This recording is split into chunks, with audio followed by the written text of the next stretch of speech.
மலைகளின் அரசி ஊட்டியில் அமைந்திருக்கிற rose garden சுற்றுலா பயணிகளை அன்புடன் வரவேற்கிறது.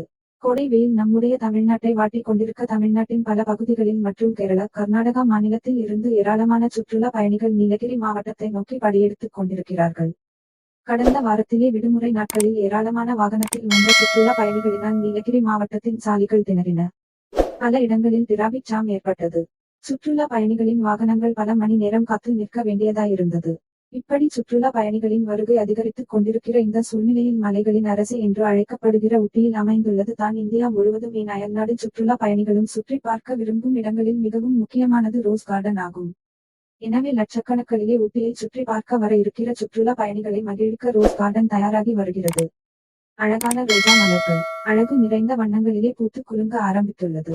இது சுற்றுலா பயணிகளை கண்கவரும் வண்ணத்தில் அமைந்துள்ளது. ரோஸ் கார்டனில் பல்லாயிரக்கணக்கான ரோஜா மலர்கள் பல வண்ணங்களில் பூத்து குலுங்க ஆரம்பித்துள்ளது. ரோஸ் கார்டனில் சிகப்பு நிறம், வெள்ளை நிறம், மஞ்சள் நிறம் இன்னும் பல வண்ணங்களில் பூத்து குலுங்குகிற ரோஜா மலர்களை காண கோடி கண்கள் வேண்டும். ஆகவே அனைவரும் வாரீர் ரோஸ் கார்டனை கண்டு களிக்க.